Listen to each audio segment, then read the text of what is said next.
Hello दोस्तों, तो आज का जो टॉपिक है वो वेरी वेरी इंपॉर्टेंट टॉपिक है। ऐसे तो मैंने जितने टॉपिक पढ़ाए हैं सारे इंपॉर्टेंट टॉपिक हैं, क्योंकि मैंने वैसा ही टॉपिक आप सभी को लेकर के आई हूँ या पढ़ाई हूँ जो है सीटेट के एग्ज़ाम में सीटेट के एग्जामिनर पूछता है। तो इसलिए ये जो है एक सीडीपी में अच्छा नंबर स्कोर करने वाला एक टॉपिक है, जो आपके सीटेट के लिए नहीं, टेट जो है और अन्य सभी जो है एग्ज़ाम्स के लिए काफ़ी उपयोगी है, क्योंकि चिंतन से जो है आपका हर एग्ज़ाम में क्वेश्चन पूछता है जो टीचिंग का एग्ज़ाम होता है। तो आगे हम पढ़ते हैं कि चिंतन क्या है। आज का हमारा टॉपिक है चिंतन। तो चिंतन जो है एक उच्च मानसिक संज्ञानात्मक प्रक्रिया है, यानी चिंतन जो है सोचने की एक उच्च मानसिक प्रक्रिया है। और यानी चिंतन जो भी है मानसिक द्वारा होने वाली एक प्रक्रिया है, जिसके द्वारा व्यक्ति जो है चिंतन के द्वारा ही व्यक्ति किसी भी जो समस्या होती है उसके सामने उनका समाधान करता है, और उस समस्या को समाधान करने के लिए वो निर्णय लेता है कि क्या हम अगर उस समस्या पे समाधान करता है तो उसके 3 या 4 जो है उस समस्या के समाधान करने के अगर उसे कोई सॉल्यूशन या उपाय मिलता है तो उसमें से एक निर्णय लेता है चिंतन के द्वारा ही, या नए विचारों का निर्माण करने के लिए सूचनाओं का विश्लेषण और हेरफेर करता है। चिंतन के द्वारा ही व्यक्ति या जो होता है वो नए विचारों का निर्माण करता है और सूचनाओं का विश्लेषण करता है। तो आगे हम जानते हैं चिंतन का अर्थ क्या है। तो चिंतन एक ऐसी मानसिक प्रक्रिया है, चिंतन क्या है, एक ऐसी मानसिक प्रक्रिया, मानसिक माने मस्तिष्क के होने वाली सोचने समझने वाली प्रक्रिया है जो किसी समस्या के सामने आने पर शुरू होती है। यानी चिंतन कब होती है, तो चिंतन एक मानसिक प्रक्रिया है, मस्तिष्क से शुरू होती है या मस्तिष्क से होने वाली प्रक्रिया है जो किसी समस्या के सामने आने पर, जब कोई भी समस्या होती है और समस्या हमारे सामने आती है तो सामने आने पर जो है चिंतन व्यक्ति के मन में या विचार में शुरू होता है और उसके समाधान तक चलता है। तो चिंतन क्या है, चिंतन एक मानसिक प्रक्रिया है, मस्तिष्क से होने वाली प्रक्रिया, और जब कोई भी समस्या सामने आती है तो समस्या के सामने आने पर ही क्या होती है, चिंतन शुरू होता है और उसके समाधान तक, जब तक उस समस्या का समाधान नहीं हो जाता तब तक चिंतन चलता रहता है। यह एक अदृश्य और आंतरिक व्यवहार है। यानी चिंतन क्या है, तो चिंतन एक अदृश्य यानी बिना दिखाई देने वाला और एक आंतरिक व्यवहार है। यानी चिंतन क्या है, एक अदृश्य और आंतरिक व्यवहार है, यानी व्यक्ति के अंदर होता है चिंतन, ना कि हमें दिखाई देता है कि कौन सा व्यक्ति किस समस्या के लिए क्या सोच रहा है। इसमें हम अपने पिछले अनुभव, प्रतीकों, छवि और भाषा का उपयोग करके किसी निष्कर्ष पर पहुंचते हैं। यानी चिंतन एक अदृश्य और आंतरिक व्यवहार होता है, जिसमें व्यक्ति क्या करते हैं, उसके जो भी पिछले अनुभव होते हैं, प्रतीक होते हैं, छवि होती है और भाषा होता है, उनका उपयोग करके वो क्या करता है, किसी भी निष्कर्ष पर पहुंचता है।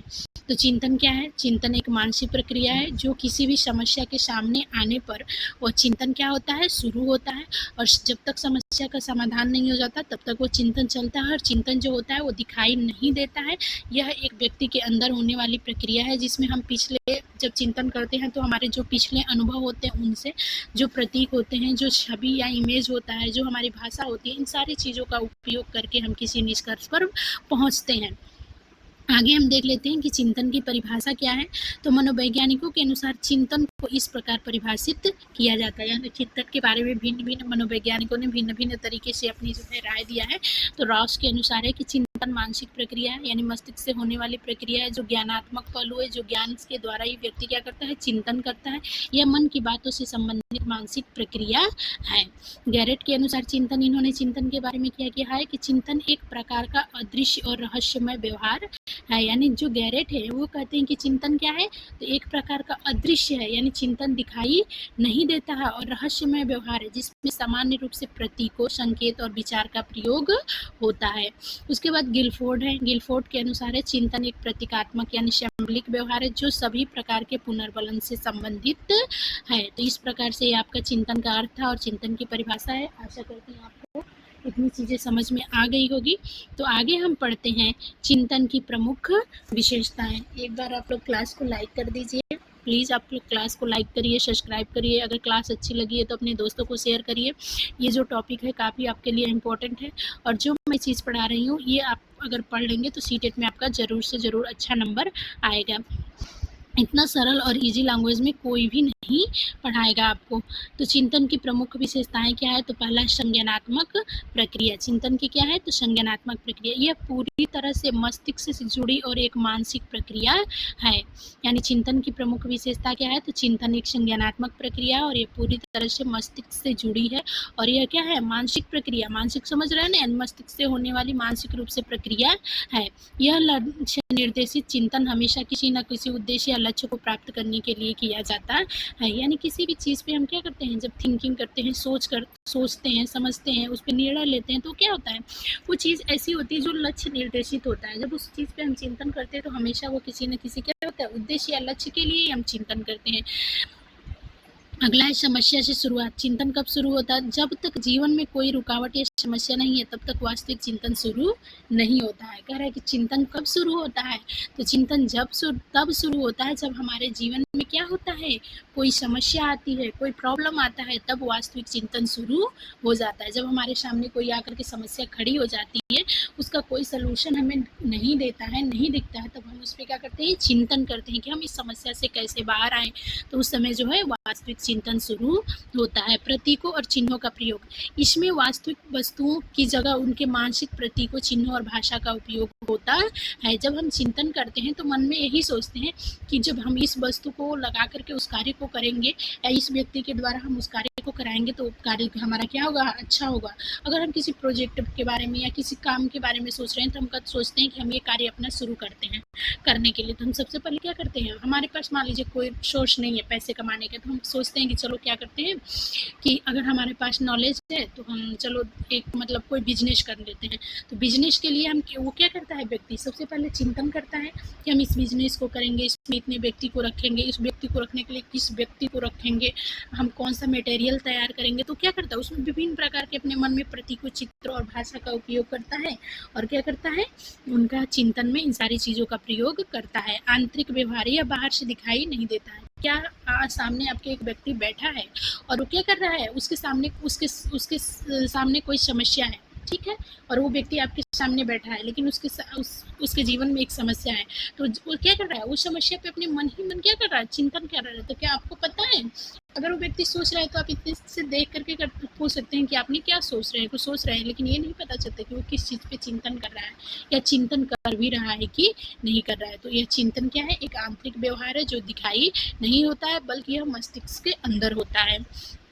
अब हम सबसे इम्पोर्टेंट यही चीज़ जो होता है आपके सीटेट के एग्ज़ाम में पूछता है, तो प्लीज़ इसको ध्यान से आप लोग पढ़िएगा और क्लास अच्छी लगी होगी तो लाइक करिएगा, कमेंट करिएगा, अपने दोस्तों को शेयर करिएगा। तो आज हम अब पढ़ते हैं चिंतन के प्रकार। यह सीटेट के लिए वेरी वेरी इंपॉर्टेंट है, जितना कहा जाए उतना कम है कि तो यह जो है बहुत उपयोगी है। तो इसको आप जो है बिना क्लास को स्किप किए हुए पूरा देखिएगा, लास्ट तक देखिए वीडियो। तो इसमें देख पढ़िए कि चिंतन के प्रकार यानी टाइप ऑफ थिंकिंग क्या है। तो जिम्बार्डो और रुक के अनुसार ये क्या है, मनोवैज्ञानिक है, इनके अनुसार चिंतन के मुख्य रूप से 2 भागों में बांटा गया है। पूछ देता है कि स्वली चिंतन क्या है, उसके बाद यथार्थवादी चिंतन क्या है। तो देखिए सबसे पहले हम पढ़ते हैं स्वली चिंतन। यह पूरी तरह काल्पनिक होता है, यानी स्वली माने क्या होता है, काल्पनिक, यानी पूरी तरह से क्या होता है, काल्पनिक होता है। इसमें व्यक्ति अपनी इच्छाओं, सपनों और हवाई के लोक में खोया रहता है। यानी स्वली चिंतन क्या होता है, यानी इसमें व्यक्ति क्या रहता है, स्वप्न देखता रहता है और खोया रहता है कि ये चीज़ मैं करूँगा, वो करूँगा, ऐसे करूँगा, यहाँ से वहाँ जाऊँगा। तो क्या उसकी जो भी सपने होते हैं, इच्छाएं होती हैं, उनमें ही वो क्या कर रहता है, खोया रहता है। इसका वास्तविकता या किसी समस्या समाधान से कोई संबंध नहीं होता है। किसका, जो स्वली चिंतन होता है इसका ना तो इसमें कोई वास्तविकता होती है, ना उसके कोई समस्या होती है कि उन समाधान करता है। बस उसका क्या होता है, एक सपना होता है और उसी सपने में वो क्या कर रहता है, खोया रहता है। जैसे लॉटरी जीतने के सपने देखने, जैसे वो क्या करता है, सोचता है, रात को सोया है, सोच रहा है कहीं ऐसी लॉटरी लग जाती जिसमें मैं जाता और जीत जाता और मुझे इतने सारे पैसे मिल जाता।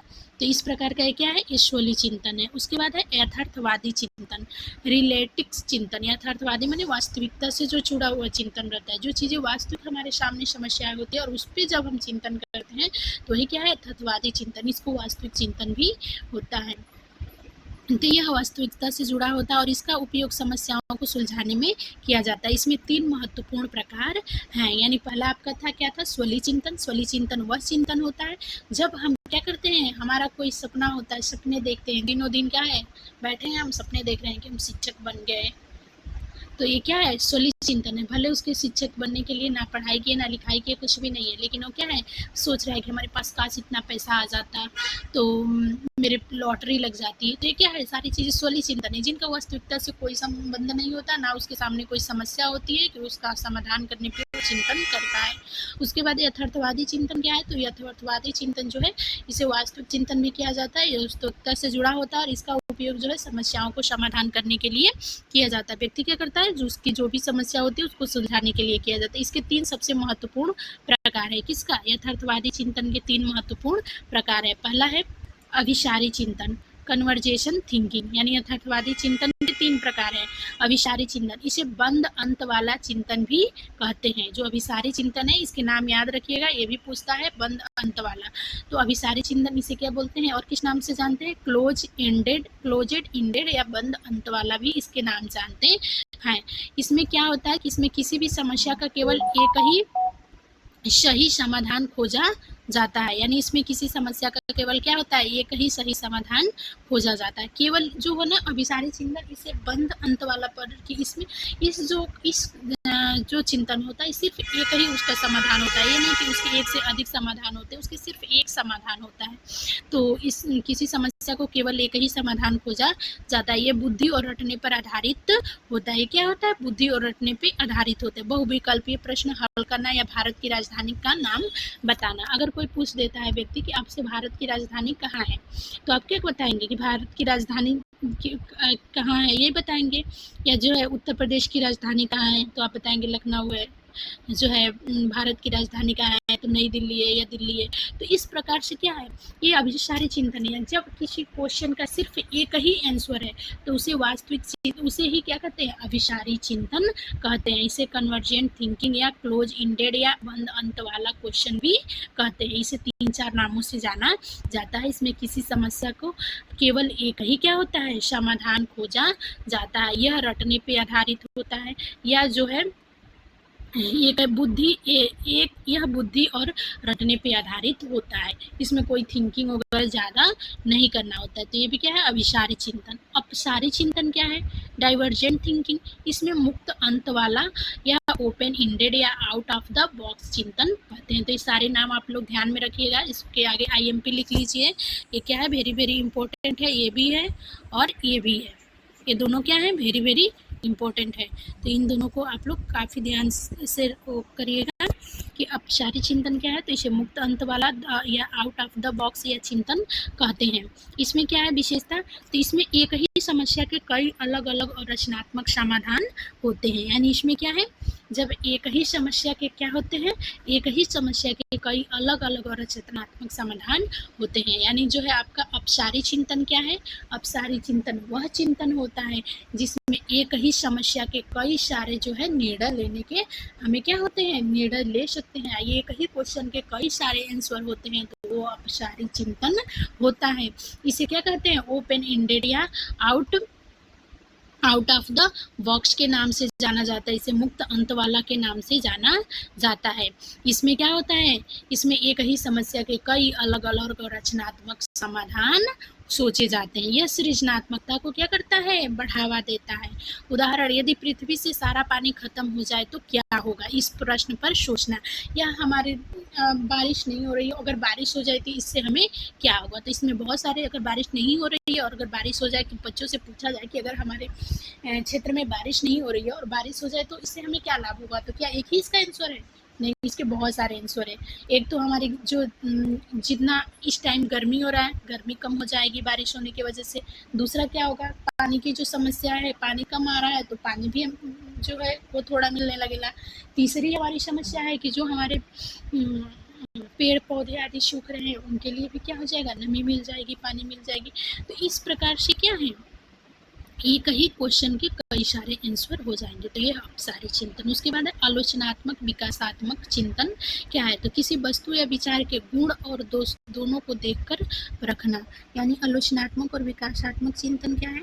तो कोई भी वस्तु है या विचार के उसके जब गुणों को दोषों को दोनों को देख करके हम परखते हैं तो क्या है? आलोचनात्मक चिंतन या विकासात्मक चिंतन कहलाता है। किसी वस्तु या विचार के जब गुण हो और दोष हो तो दोनों को देखकर जब परखा जाता है तो इसे ही आलोचनात्मक या विकासात्मक चिंतन कहते हैं। इसकी विशेषता क्या है? तो इसमें व्यक्ति किसी बात को सच मानने से पहले उसके पीछे के तर्क, सबूत और सच्चाई की जांच करता है। यानी किसी वस्तु या विचार के गुण और दोष दोनों को देखकर परखना। विशेषता, इसमें व्यक्ति किसी बात को सच मानने से पहले उसके पीछे के तर्क, सबूत और सच्चाई की जांच करता है। तो इतनी चीज़ें आपको समझ में आएगी। आलोचनात्मक या विकासात्मक चिंतन वह चिंतन होता है जब किसी वस्तु या में विचार के जब उसके गुणों और दोषों दोनों को देखकर परखा जाता है।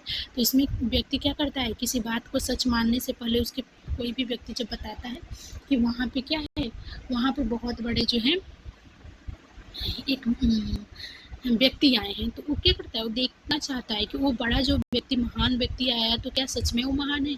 उसके पीछे के तर्क सबूत और सच्चाई की क्या करता है, जांच करता है, उसके गुणों और देखो दोषों को आलोचना करता है। तब वह देखता है कि हाँ, वो अगर जैसा उसका निकलता है गुण और दोष, उसके आधार पे कहता है कि हाँ ये महान व्यक्ति है या कुछ कर सकता है या सही है या गलत है।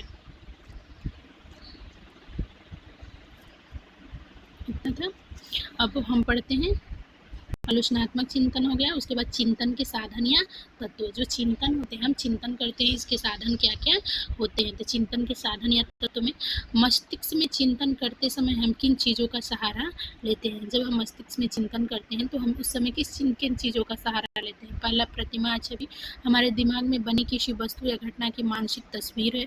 संप्रत्यय, कंसेप्ट, किसी वस्तु या वर्ग की सामान्य विशेषता, जैसे कुत्ता शब्द सुनते ही 4 पैर और पूंछ वाले जानवर का विचार आना। तो इस प्रकार से क्या है, कोई व्यक्ति क्या है, हमारे दिमाग में जब बनी किसी वस्तु या घटना की मानसिक तस्वीर होती है तो वो प्रतिमा या छवि के द्वारा भी हम चिंतन करते हैं। जैसे व्यक्ति कोई कहता है कि वो कुत्ता है, तो हमें तुरंत हमारे मन में क्या होती है, एक छवि बन जाती है कि कुत्ता, कौन सा कुत्ता, वो जो ब्लैक कलर का है, उसके 4 पैर है, आंखें हैं, तो ये क्या है, उसकी छवि हमें बन जाती है। किसी व्यक्ति के बारे में कोई व्यक्ति बातें करता है तो हमारे सामने क्या होती है, उस व्यक्ति की छवि दिख जाती है। प्रतीक और चिन्ह, जैसे लाल बत्ती देखकर रुकने का विचार आना, यह क्या है, यह उसके साधन है चिंतन करने के।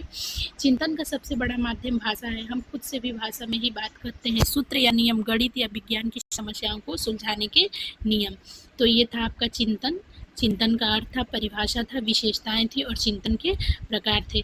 चिंतन के प्रकार को खास रूप से आप याद रखिएगा। और जो है आप ये क्लास आपको कैसी लगी, अगर क्लास अच्छी लगी हुई तो लाइक करिएगा, सब्सक्राइब करिएगा, शेयर करिएगा और बेल आइकन को दबाना मत भूलिएगा, ताकि आपको नोटिफिकेशन मिलता रहे समय समय पर जब भी वीडियो अपलोड हो। तो और आपको जो भी टॉपिक में समस्या है तो आप एक बार जो है कमेंट में लिख दें कि मुझे ये टॉपिक पढ़ना है। आप ज़रूर बताएं कि मुझे किस टॉपिक पे मैं और आगे वीडियो लेकर के आऊँ। तो इस क्लास को यहीं पर रहने देते हैं, मिलते हैं नेक्स्ट क्लास में। आप सभी का थैंक यू, धन्यवाद।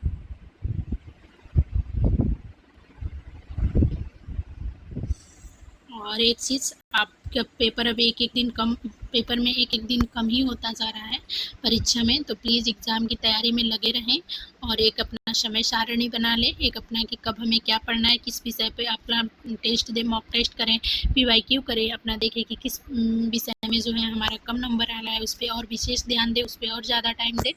तो इस तरह से अगर आप पढ़ेंगे तो आपका जो है क्लास जो आपकी जो है एग्ज़ाम में अच्छे नंबर स्कोर करेंगे। और CDP के लिए मेरी पूरी वीडियो आप देख जाइए, इतना अगर पढ़ लेते हैं तो बहुत काफ़ी है, इससे ज़्यादा कुछ नहीं आएगा। और PYQ जरूर करें, अगर PYQ आप जितना ध्यान देंगे उतना आपका अच्छा नंबर आएगा। क्योंकि PYQ से जो क्या होता है ना कि व्यक्ति या बालक जो भी होता है उसको क्वेश्चन समझने में काफ़ी आसानी होती है। वो जब PYQ किया रहता है ना तो उसमें समझ में आता है कि कौन से क्योंकि एक ही शब्दों के कई अर्थ निकालते हैं, एक ही शब्दों को कई रूपों से बोलता है। सीटेट में कई चीज़ बोलते हैं। तो इस प्रकार से इन चीज़ों को आप ध्यान रखें और अच्छे से मन लगा के पढ़ाई करते रहें। और जो भी आपको समस्या है इसमें आपका जो है एक क्लास आपको देखना है सिर्फ, इस पर कोई भी चार्ज नहीं है। तो प्लीज़ आपके लिए हम इतना मेहनत करते हैं, तो आप जो है इतना तो कर सकते हैं कि हमारे क्लास को जब भी देखें लाइक करें, सब्सक्राइब करें, शेयर करें और अपने दोस्तों को भी बताएं इस चैनल के बारे में। परफेक्ट स्टडी 7 है। तो ये क्लास आपको कैसी लगी ज़रूर बताइएगा, कमेंट आप ज़रूर करिए। और